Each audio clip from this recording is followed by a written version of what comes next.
I found an older apologetics channel with some weird visuals to it. I originally thought it was an homage to XKCD, but it's very clear from the video titles that that's not the case. There's a lot of rather ambitiously titled videos on this guy's channel, but I picked the one called Evidence of God from Language Itself.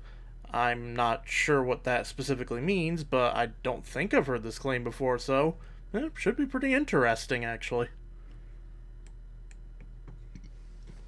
Here's a less well-known argument for the existence of God, the argument from counterfactuals. This argument finds its roots in the philosophy of language. But we're actually going to set the stage by talking about morality. You see, there are different theories about what morality actually is, what it actually amounts to. Now, some people believe that the model called divine command theory avoids a bunch of the problems that other theories face, and so it's generally a good theory. Divine command theory, very roughly, is this idea that moral obligations stem from the commands of God. So, it could obviously only be true if God really does exist. Thus, the virtues of divine command theory constitute philosophical evidence that God does exist. Now, you may not be a huge fan of this argument because you might not be a huge fan of divine command theory. But we could all agree that if divine command theory was a really good theory, then this would be at least some evidence for the existence of God. Well, as it so happens, divine command theory is not, in fact, a good theory of morality. On top of it needing God to exist, this theory also supposes that God is capable of issuing these commands, and that only God has this capability. Now, I'm not a professional in philosophy in any sense, but the requirement to make these assumptions about God to produce evidence for God is throwing a red flag for me. In science, it is never acceptable to assume a conclusion to shape evidence towards confirming it. So, until I see some good reasoning for this to be allowable in philosophy, I'm going to dismiss philosophical theories doing that too. Now, the argument from counterfactuals is based on a theory of language called divine institution epistemicism, as outlined in 24 or so arguments for God, and a lot of what you'll hear in this video has been fleshed out by Alexander Pruss. This theory is dependent on the existence of God, so if it can avoid some problems other theories may face, then it's going to give some philosophical evidence for the existence of God. Well, as I said before, I don't accept this reasoning as a valid way to produce evidence, but let's keep watching anyway. So, let's jump into some philosophical language problems. I am holding a pen. I'm not going to drop the pen, but I could say that if I were to drop the pen, then it would fall. This is called a counterfactual statement. You can think of this as an if-then statement which describes a hypothetical reality. You see, the scenario described in the first part, the antecedent of the counterfactual, hasn't actually happened. I haven't actually dropped the pen. So this isn't a statement of fact about the actual world, it's a statement about this counterfactual world where the pen is dropped. This counterfactual statement is true because the description in the ending part of the counterfactual really does apply to that hypothetical reality. The pen wouldn't magically hover in the air if I dropped it. It's quite clear that the hypothetical reality being used is based on the real world, seeing that the action described in it is based on a scientific fact about reality. I contend that this assumption of the phenomenon called gravity is completely different from the assumptions relating to God I mentioned earlier, because this one is testable. Now, counterfactual statements are used a ton in day-to-day life. If I were to take that route, I would be late. If I were to skip lunch, I would be hungry, and so on. But there's a very big problem with counterfactuals. Take the following counterfactual statement. If I were older, I would be richer. Now, there are infinite possible hypothetical scenarios described by the antecedent. There are some where I'm a year older, and some where I'm 50 years older, and some where I'm a decade older, and so on. And there are infinite hypothetical scenarios that all have me as being, say, 50 years older, but vary in terms of how much wealth I possess in those scenarios. So some of the hypothetical scenarios validly described by the antecedent have me as being richer, and some don't. Thus, to say whether or not this counterfactual is really true, we need some way to pick out which hypothetical scenario the antecedent is talking about with those three words. Now, here's the Lewis-Stelnaker theory. I have no idea if I'm pronouncing that right, by the way. Under this theory, the scenario described by the antecedent is the one which is the most similar to the way reality actually is, but the antecedent still applies. Hmm. Now, the biggest flaw with this theory is that it's so vague. What exactly does it mean for two hypothetical worlds to be similar? I have no idea why he's discussing the similarities of hypotheticals, given that the theory he just quoted is quite clearly indicating that the comparison is between any given hypothetical and reality itself. There are different ways in which worlds can be similar, and it's not clear that we can create an objective standard to consistently compare the similarness of two given worlds. For example, is it the displacement of matter or the difference in energy which is most important to similarness? But beyond that, there seems to be examples where the Lewis-Stalnaker theory fails even when similarness seems easily defined. Say I have this stack of squares, and I say, if one of the squares were blue, it would be the bottom left one. This is automatically true under the Lewis-Stalnaker theory because if you zoom in and look really closely, you'll see that I drew that square ever so slightly smaller than all the other squares. So a world where any other square is blue would be less similar to the actual world because it would have more matter needing to change color. Yeah, that made no sense at all. He does seem to have switched from comparing hypotheticals to doing both that and comparing the hypotheticals to reality, but I don't see how this apparent example justifies the comparison of hypotheticals at all. So this counterfactual is true, but for a very counterintuitive and weird reason. So, in summation, there's this problem with counterfactuals. When we say if x, then y, we need some way to pick out which hypothetical world x is talking about before we see if y is a true description of it. And as the theory shown in the video we're watching points out, that standard is the real world. Next. Now here's some more language problems that come from the vagueness of words. This is Sue, who lives to be 90.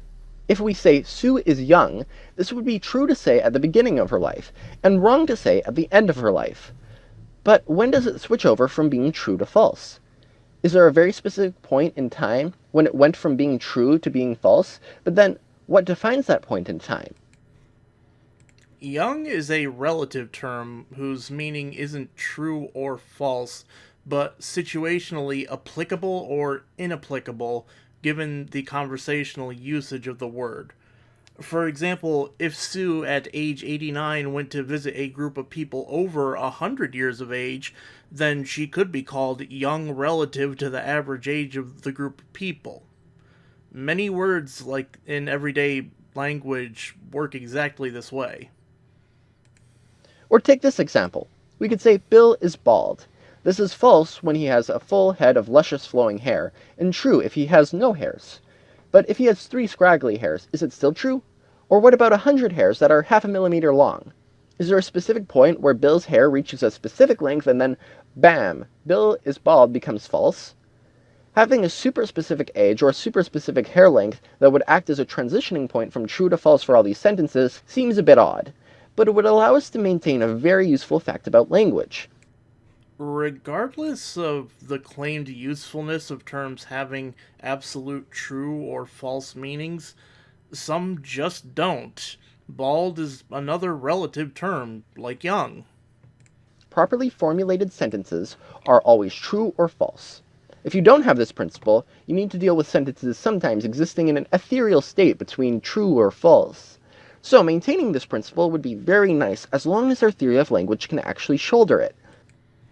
Well, this entire theory is already moot because of the problem of terms having relative applicability, but on top of that, this attempted theory of language has another hole. Some sentences are neither true nor false. The most obvious example of this group is, "This sentence is false." Now, if this video is operating under a different system of logic than standard logic, this might not be a hole, but if the video was being made in that framework, I assume it would have been mentioned by now.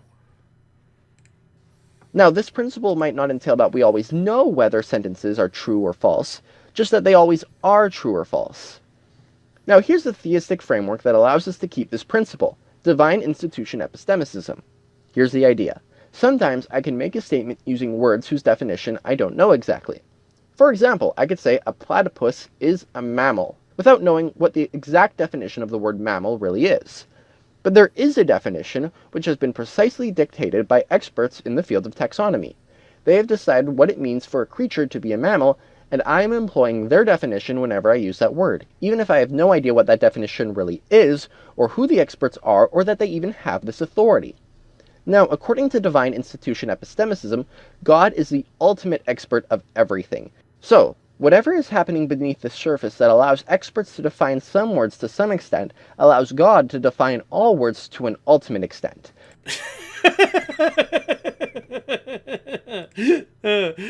My pretend scientist can beat up all of your scientists at once.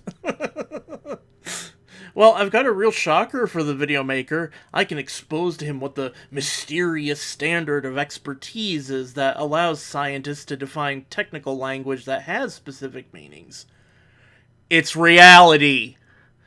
Someone being an expert in a particular phenomenon of reality entails them having studied relevant information about the phenomenon, collecting data on the phenomenon using the scientific method, and publishing their hypotheses regarding that data. No God is required for formulation of this technical language or the conversational language mentioned earlier. God has defined the word young with such precision that there is a truth about when the word would stop applying to Sue and what exactly Bill's hair would need to look like to transition from bald to not bald. And, going back to our counterfactuals, God can define words so thoroughly that the description in the antecedent of a counterfactual picks out one specific hypothetical scenario out of the infinity of possible scenarios, which the consequent description either does or does not apply to. I'm sorry, what justification is there for hot glue and stapling the previous assertion about comparing hypotheticals to the current assertion about needless super definitions? Both of those things are explainable by reality. These supposed problems aren't problems at all. So, divine institution epistemicism easily bears the weight of our shiny truth principle, and thus is philosophical evidence for the existence of God. Now, I am not in any way under the illusion that this specific argument on its own is going to bring any skeptic to believe in the existence of God. This video is really bad. Not only shouldn't it convince a skeptic of the existence and assumed characteristics of God presented, it shouldn't convince William Lane Craig. Rather, I think that the argument from counterfactuals can be one example of how, again and again, positing the existence of God can be very useful in pretty much every part of philosophy, which is really what one would expect if God actually exists. Again, I don't accept evidence for anything from philosophical theories built around the assumption of that thing. Even if I did, the other problems in this video I pointed out earlier show that this very much is not useful in philosophy. One final note. There's this age-old question. Is water wet? Well, the answer to this question depends on the definition of wet. It could mean that a large portion of a thing is simply touching water, in which case water would be wet. But wet could also mean that a thing has water as a separately existing thing on it. Water is not wet under this definition.